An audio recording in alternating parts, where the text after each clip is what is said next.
Graças a Deus, podemos estar novamente reunidos, tentando nos melhorar a cada dia, ouvindo as mensagens que vêm do alto para nos ajudar na nossa caminhada.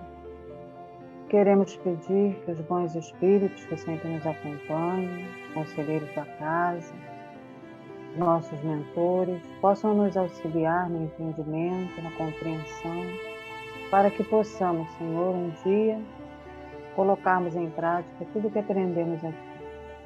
Que a Tua luz possa iluminar todos os ambientes nesse momento que estão presentes nessa reunião e também de todos aqueles ambientes daqueles que não puderam estar presentes. Esteja conosco, Senhor, hoje e sempre, e abençoa, Senhor, a nossa irmã que fará o estudo da noite de hoje. Assim seja, graças a Deus. Graças a Deus. Obrigada, Clara. Hoje, então, o estudo é da Regina, responsabilidade da Regina. Então, Regina, quando quiser, pode começar. Então, vamos lá. Hoje nós vamos descobrir qual o segredo da vida. É uma página muito bonita de Vinícius que vai nos ajudar a refletir bastante. Que se encontra no livro que nós estamos estudando no momento, que é Na Seara do Mestre. Pode passar, Valéria. Primeiro nós vamos ver qual o significado de segredo, né? Aí, segundo o dicionário, segredo é uma coisa que não se deve dizer ou não deve ser do conhecimento de outro. Segredo é coisa que não se divulga, é sigilo. E segredo também é um processo ou assunto apenas conhecido por um ou por poucos indivíduos. Eu coloquei uma seta azul aí, bem grande, né? Porque esse segredo que Vinícius vai nos falar, e é sobre isso que ele vai nos fazer refletir, né? Sobre um assunto que é de conhecimento ainda de poucos, que é de domínio de poucos. E será que nós estamos detentores deste segredo? Busquemos o próximo slide. Qual é, então, o segredo da vida? Né? Que segredo a vida esconde? O que é viver? Tem algum mistério por trás disso? E a gente vai passar para essa gravura, que eu espero que pode isso, que dê para vocês lerem, que é uma piadinha, né? Mas que é bem interessante, porque o garoto diz assim: grande mestre, eu vim de longe para aprender o segredo da vida. Aí o mestre diz: meu jovem, já pensou em pesquisar no Google? E é bem o que a gente faz hoje em dia, né? Tudo a gente pesquisa no Google. Tem uma doença, tem uma dor, qualquer coisa a gente vai lá e joga no Google. Será que se a gente jogasse no Google, a gente conseguiria descobrir qual é esse segredo da vida? Onde que está essa resposta, então? E aí, Vinícius vai começar a nos fazer refletir sobre aonde encontrar essa resposta. E ele começa o seu texto dizendo assim: a vida decorre de duas alternativas que se sucedem num ritmo contínuo: dar e receber. Quem dá pouco, pouco recebe. Quem mais dá, mais recebe e mais vive, porque vive a vida mais intensa. Então, ele está aqui nesse pequeno trecho nos lembrando que o ato de viver tem sempre esse movimento de dar e receber. Eu estou sempre no movimento de estar recebendo alguma coisa ou de estar dando alguma coisa. E ele lembra que aquele que mais dá, mais recebe. E aí ele nos lembra a passagem de João, capítulo 10, versículo 10. Quando Jesus disse, eu vim para terdes vida, e vida em abundância. Vinícius lembra dessa passagem evangélica, porque é justamente isso que Jesus estava se referindo. Quando eu dou, eu vou acrescentando de mim, ao contrário do que muita gente pensa, que o fato de dar me faz empobrecer, me faz ter diminuído aquilo que eu estou dando.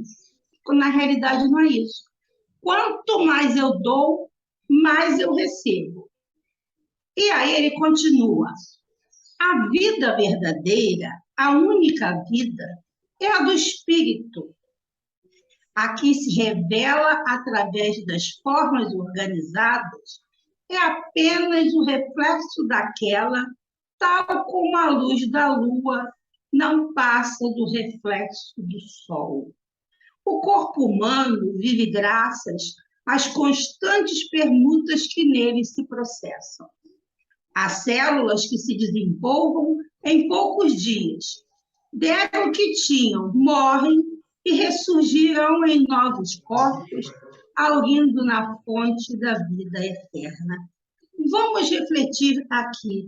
Ele vem nos lembrando que essa vida orgânica que a gente está vendo, ela é reflexo da vida espiritual. Se eu estiver desequilibrada espiritualmente, vai se refletir no meu corpo físico.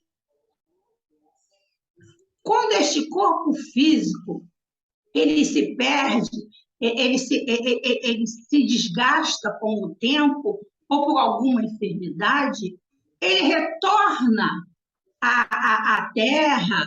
E o que acontece?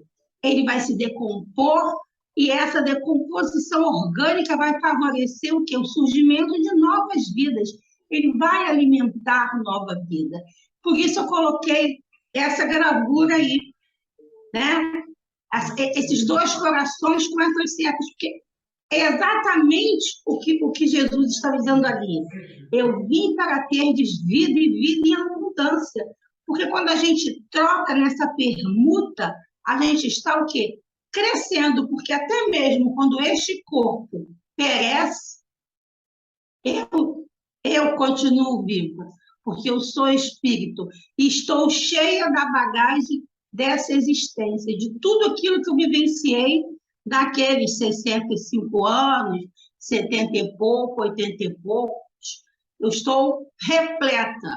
E este corpo físico irá dar origem a outras vidas. Vamos continuar, então, com Vinícius. E ele prossegue dizendo assim, em verdade vos digo, se o grão de trigo caído na terra não morre, fica só. Mas se morre, dá muito fruto. O milagre da multiplicação dos pães, cotidianamente reproduzido no seio da terra, opera-se mediante o sacrifício da semente. É necessário que ela se renuncie, dando-se a si mesma, para que a vida nela oculta se manifeste em toda a sua pujança. Olha que alegoria linda que Vinícius foi buscar quando nos faz refletir sobre a questão da semente. A semente, ela tem que estar insulada, ela vai aparentemente morrer, para quê?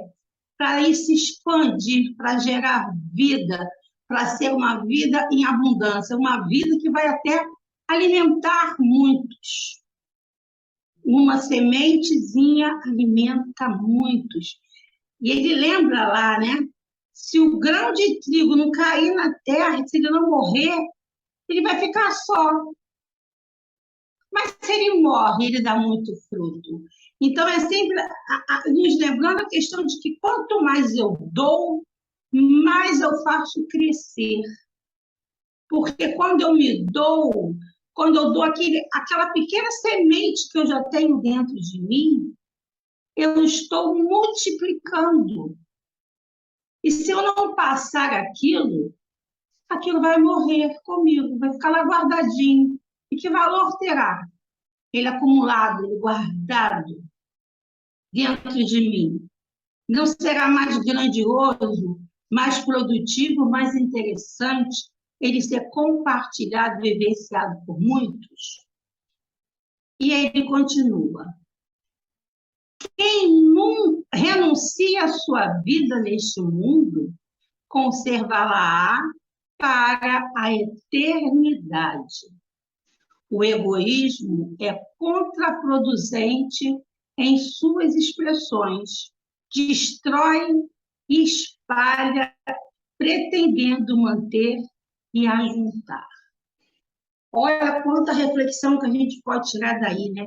Quem renuncia à sua vida nesse mundo não significa que eu vou exterminar para o meu corpo, que eu vou me fechar numa clausura, que eu só vou ficar lendo a Bíblia, rezando, orando, meditando. Não.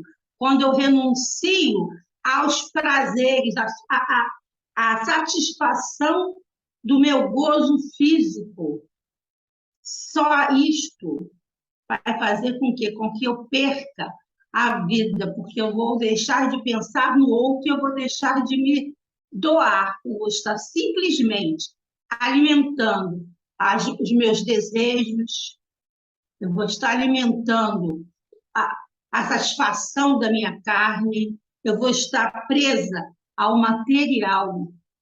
Então, quando ele diz que quem se renuncia à sua vida neste mundo, seja, aquele que se despreende, aquele que não se apega às coisas, não quer dominar o outro, não quer aprisionar. Vejam que ele nos lembra logo que o egoísmo é contraproducente, porque o egoísmo não produz nada de bom. Ele estraga a vida do egoísta e daqueles que estão à sua volta. Todos ficam doentes, porque ele escraviza, ele oprime, ele até destrói, ele espalha muitas desordens, muitas coisas desnecessárias, ele machuca. Ele ainda diz lá, pretendendo manter e ajuntar, ele simplesmente separa. E ele continua. Quem dá a vida da forma aumenta a vida real, que é a do espírito. Quando eu renuncio a essa vida, que é a sua vida do ter, do apego, da materialidade, eu estou fazendo o quê? Eu estou aumentando a minha vida real, porque eu estou aumentando a minha sintonia com a espiritualidade. Eu estou trabalhando o meu moral. Eu estou tentando evoluir, caminhar espiritualmente, porque eu sei que esse momento é um momento passageiro. Eu posso amanhã não estar mais aqui falando para vocês, até daqui a pouco. Mas eu sei que eu continuo. E aí, o que eu levei? O apego? Ou eu conseguirei chegar nesse outro momento, nesse outro estágio, já tendo aumentado alguma coisa nessa minha vida real? Sujeitando a vida do corpo, que é a reflexa, a vida do espírito, que é a verdadeira, fazemos crer em nós o potencial da vida, percebendo-a e sentindo-a em grau cada vez mais elevado. Quando, então, eu começo a fazer esse processo de me desprender, de deixar de ser tão materialista, tão terra-terra, de estar tão voltado para o meu umbigo, para o meu eu, para a minha satisfação pessoal, eu vou fazer o quê? Eu vou crescer potencialmente em vida, porque eu vou começar a perceber esse crescimento dentro de mim. Eu alcanço paz, paz interior, que eu não vou estar mais preocupada em juntar, ajuntar, acumular, possuir, ter. Eu vou estar preocupada em ser, em servir, em estar em sintonia com o plano mais elevado, em estar em sintonia com o universo, em estar em sintonia com o outro. Eu vou estar servindo o outro e não me servindo do outro. E ele continua, mas espiritualmente respondendo a mais vida, mais poder, mais luz, mais aptidão. Então, quando eu começo a fazer esse processo, eu vou estar o quê? Tendo mais luz, eu vou desenvolver as minhas aptidões, porque eu, espírito, tenho muitos dons, muitas aptidões, que o corpo me impede de exercer. E se eu me materializo muito, mais difícil ficará. Aí, ele nos lembra uma outra citação de Jesus, que diz: as obras que eu faço, não as faço por mim mesma, por mim mesmo. O Pai que está em mim produz as obras. Vocês lembram que Jesus disse isso? Ele disse: não sou eu que estou fazendo, é o Pai, é o Criador que está dentro de mim. E quando a gente está buscando esse sentido real de vida, quando a gente está buscando essa sintonia, a gente passa, então, começar a viver de acordo com os ensinamentos do Mestre Jesus, de acordo com o desejo de Deus. Porque tudo nós podemos, tudo nos é possível. Porém, precisamos nos habilitar a isso. E nos habilitaremos quando estivermos nesta sintonia. E ele nos diz ainda: tudo que eu faço, vós também podeis fazer, e coisas ainda maiores. Tudo isso está lá em João capítulo 14, versículo 12. Tudo que Jesus fez, ele diz que nós também podemos fazer, e fazer até coisa maior. Se não estivermos voltados para essa satisfação íntima, se não estivermos apegados às coisas materiais, se nós não estivermos exaltando o nosso egoísmo e a nossa vaidade, mas se nós estivermos buscando realmente estar em sintonia para que esta luz que habita em mim possa assim brilhar. E ele coloca lá: a vida é amor, o egoísmo é morte. E eu repito, o egoísmo, ele fere ao egoísta e aos que estão ao redor. Ele morre e morre tudo à sua volta, porque ele vai ser um eterno insatisfeito, porque ele está sempre buscando, ele não vai se satisfazer com nada, porque as pessoas não vão conseguir agradá-lo.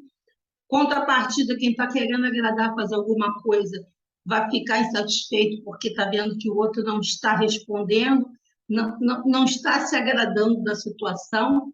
Então, gera uma situação de morte, a gente bota entre aspas, né? Mas é a morte moral, a morte existencial. Ele vai simplesmente passar pela existência, ele não vai ter uma vida em abundância, uma vida de luz, porque vida é amor, e amor é doação.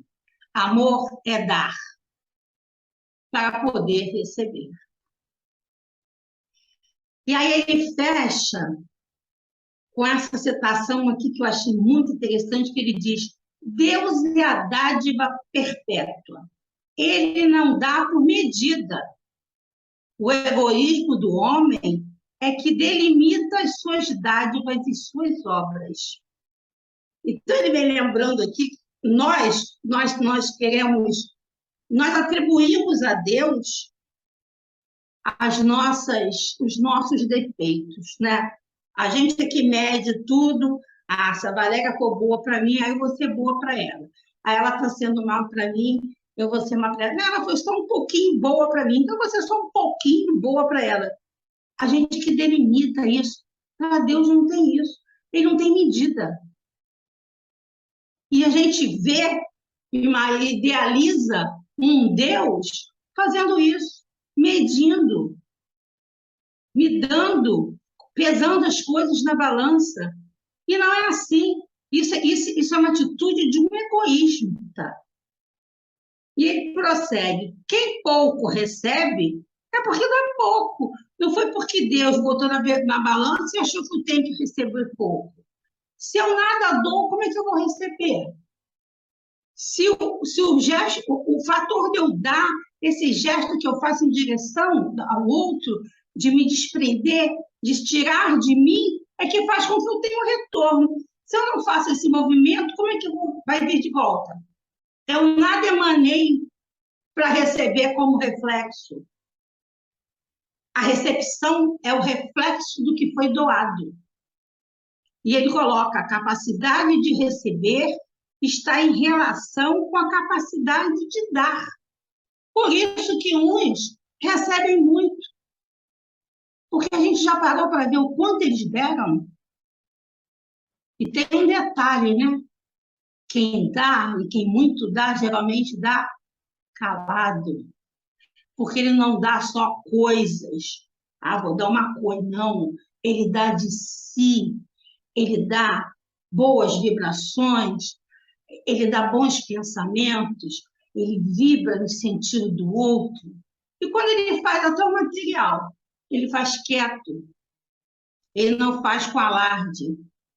Porque ele não faz para alimentar a vaidade dele, que é fruto do egoísmo. E ele vai continuar e diz assim: dai e dá. Daí a doar-se, dai e dar-se-vos-á boa medida, bem coagulada, transbordando. Isso está em Lucas, capítulo 6, versículo 38. Então, ele diz que é para eu dar e dar em boa medida. Ou seja, vou dar só isso aqui. Vou dar só um pouquinho hoje. Não, eu só tenho isso para dar. Vou separar essa parcela aqui, eu dou. Não, é para dar com boa medida, ou seja, dar tudo que eu posso. Dá o teu melhor. Dá tudo que você tem. Dá você. Usa essa boa medida, que é aquela que não pesa, que não delimita, é aquela que estende, que vai além. E aí, fechando, Vinícius coloca: de outra sorte, a vida consiste em aprender e ensinar. Quem mais ensina é quem mais aprende. Quem mais se dispõe a aprender é quem melhor ensina.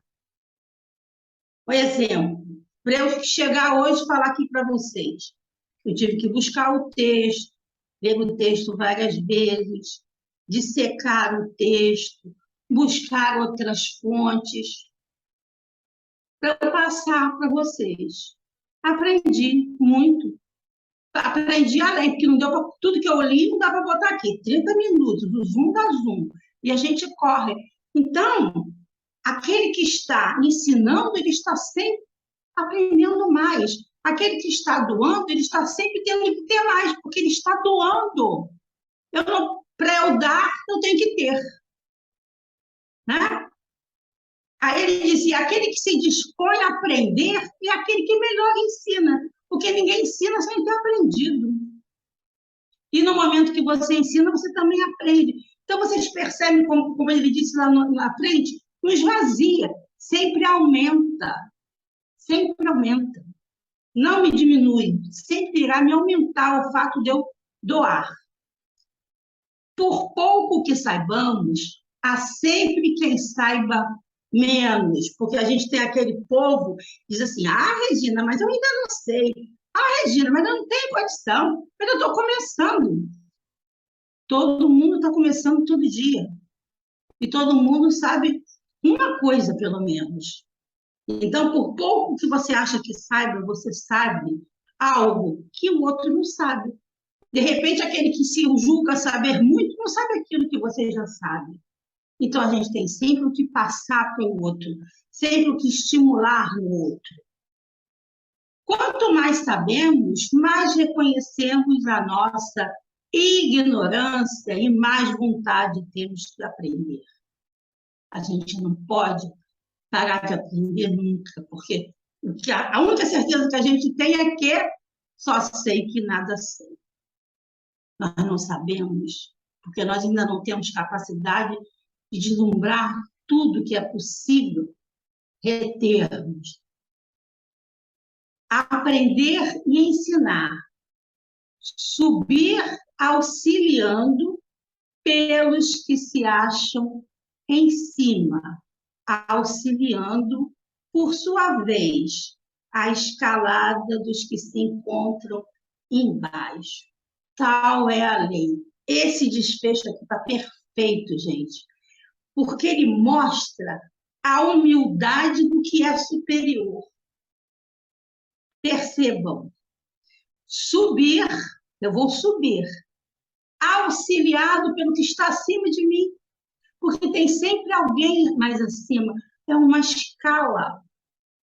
Então, quando eu estou subindo, alguém me dá a mão, alguém está me doando algo para que eu possa ascender. E quando eu vou ascendendo, eu vou dando a mão para o que está abaixo. Como se fosse não, é uma cadeia, né? Ninguém fica feliz, um espírito evoluído, um espírito superior, não fica feliz de ele estar lá no topo, olhando para baixo. Que legal, está todo mundo lá perdido. Não, ele está sempre com a mão estendida para ajudar o outro a subir. E a gente tem que ter essa noção. Já cheguei aqui. Não, eu cheguei aqui, mas eu estou sendo auxiliado. Nós, nesse momento, eu estou aqui falando, sendo inspirada por alguém. Não sou eu só que estou falando. Há um auxílio, há alguém acima, e de repente alguém abaixo que não tinha percebido essa situação. Então é sempre uma troca, é sempre uma mão buscando a outra mão. É sempre um dando e um recebendo. Nós estamos a todo momento dando, mas estamos a todo momento também recebendo. Então, dar e receber, eis o segredo da vida. E isso não está lá no Google, pode ir lá buscar, porque não vai encontrar. Bem disse o mestre lá no início, naquela gravura que eu trouxe para vocês. Dar e receber. Esse é o segredo do bom viver, de bem viver. Eu tenho que estar sempre voltado a dar, e estou sempre disposto a receber, porque eu tenho que colocar na posição de humildade, que eu preciso também, porque eu não sei tudo, eu não cheguei no 5, como eu fico brincando com vocês que eu quero chegar, né? Quiçá no 1, mas a gente está sempre recebendo as boas orientações. Então, eu vou fechar com uma página que está na revista Reformador de agosto de 1969, do meu amor Emanuel, né? É uma página intitulada Ambientes. E olha que interessante. Importante pensar que não apenas teremos o que damos, mas igualmente viveremos daquilo que proporcionamos aos outros. Daí o impositivo de doarmos tão somente o bem, integralmente o bem.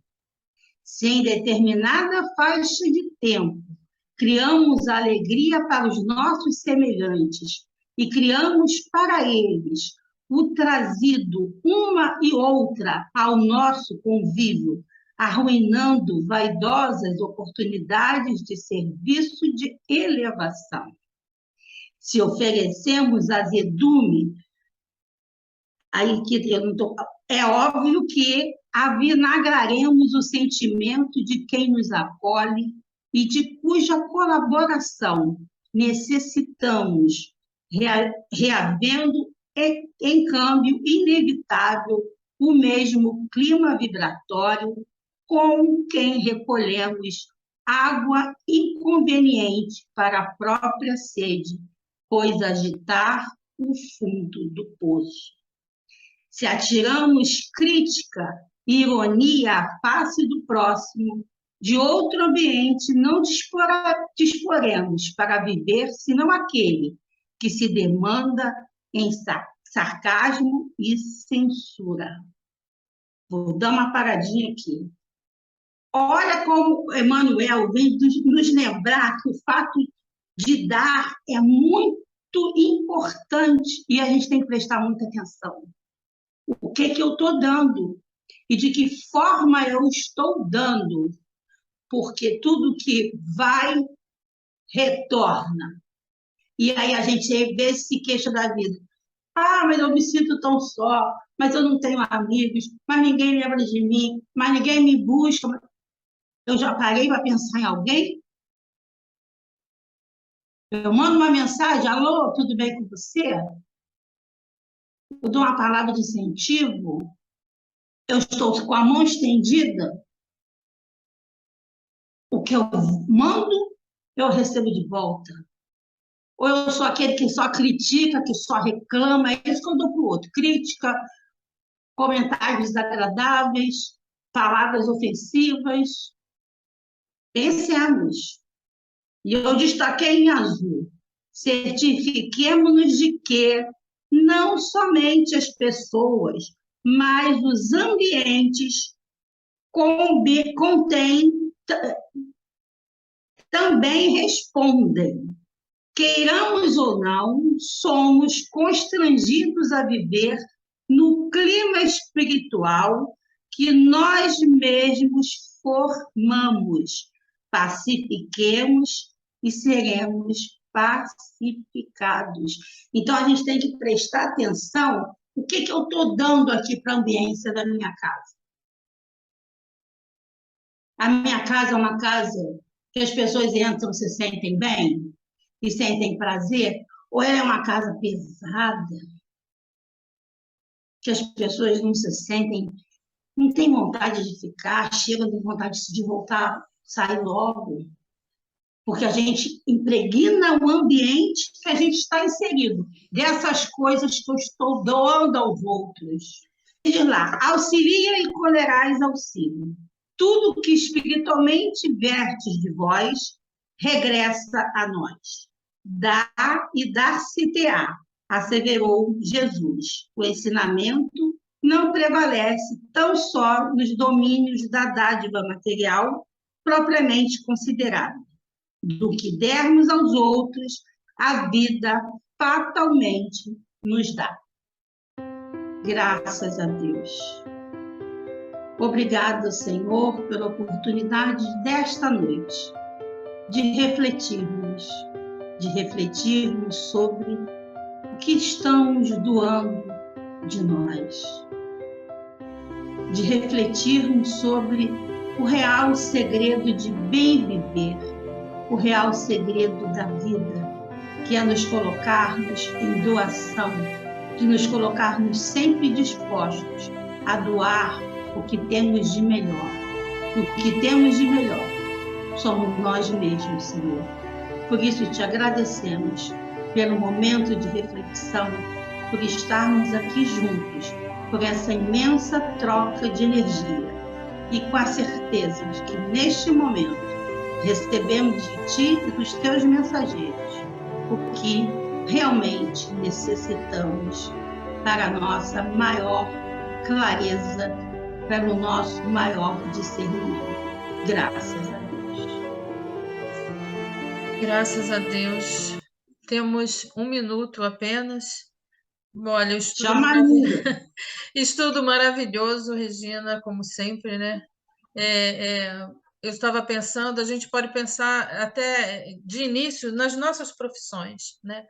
Como a gente fica contente, né? No caso meu, né? Enfermeira, de ver um paciente que se recupera. Como fica contente um professor quando vê que o aluno aprende. Então, também nós, quando percebemos que nós espíritos entendemos que a vida não é só esse corpo, a gente tem que ficar satisfeito. E isso, quando a gente se doa, quando a gente dá tudo da gente e vê essa resposta na gratidão das pessoas, na satisfação das pessoas, quando a pessoa vê que você estendeu a mão e ela está ali te abençoando, né? Chorando com você, abençoando aquele pouco, pode ser um prato de comida, um copo de água, uma palavra, um ombro. Isso nos dá uma quando recompensa. Esse processo de doação está impregnado em nós, a gente nem percebe. Você faz sem saber.